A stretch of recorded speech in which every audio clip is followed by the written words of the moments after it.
Chapter 42. Robinson at Home. It was with a sad heart that Robinson made ready to leave. Every familiar place seemed now doubly dear to him. He went from one to another with tears in his eyes. Here lay his home. Here were his fields, his crops, and his goats. Everything was the work of his own hands. He had made them all. Which should he take? He hesitated long. He must take home some of his belongings to show the people at home, and there were his parrot and the dog which had won a place in Robinson's heart. He decided to take them along. At length he got together his diary, his parasol, his Bible, his treasures, a suit of clothes, his dog, and a hat. He had saved, too, his bow and arrows. These he decided to take along. Everything else he gave to his good man Friday and the Spaniard, who wished to be allowed to remain on the island. Robinson kissed Friday tenderly. He with great effort finally tore himself away and ran to the shore where the ship's boat awaited him. But Robinson had not counted on the strength of Friday's love for him. Robinson's boat had not yet reached the ship when Friday sprang into the water and swam after him, shouting, "Master, take me with you. I would rather die than stay here without you." Robinson was touched at the devotion showed by the faithful Friday, and gave orders to turn the boat back and take him on board. The anchor was raised. The ship started on her way to the home Robinson had left so long ago. The wind was favorable, and in 7 weeks the spires and buildings of his native city were in sight. His vessel came slowly up to the wharf where he had taken ship so many years ago. Here, too, he had played and idled his time away. He remembered it all. His idleness and playing truant came back in sad memories. Before Robinson and Friday landed, their good friend, the captain, gave them each a new suit of clothes. Everything had changed.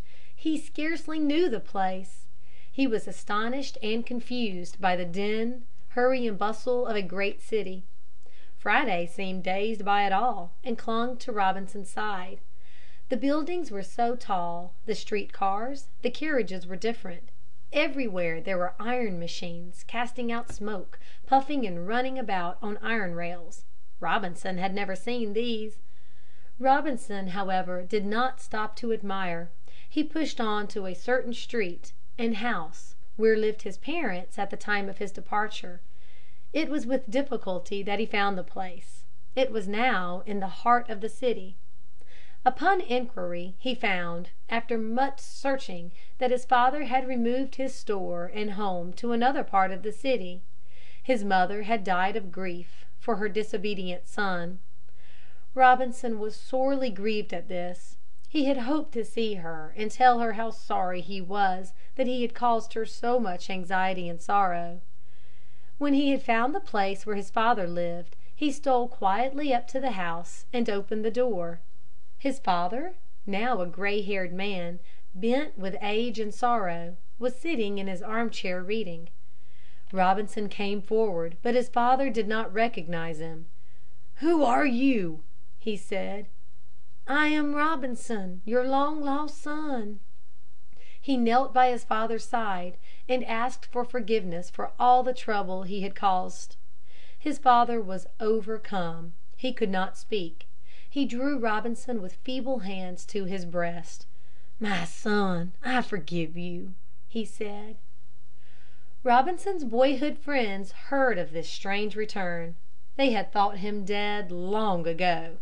They never tired of hearing him tell his strange story. They pitied him in his misfortune, but Robinson told them that it all happened to him because he was idle and disobedient in his youth. Robinson at once relieved his father at the store. The business thrived. His father died. He soon had a home of his own with a happy family. Friday, the dog, and the parrot lived in it, dearly beloved and cared for by their master the rest of their days.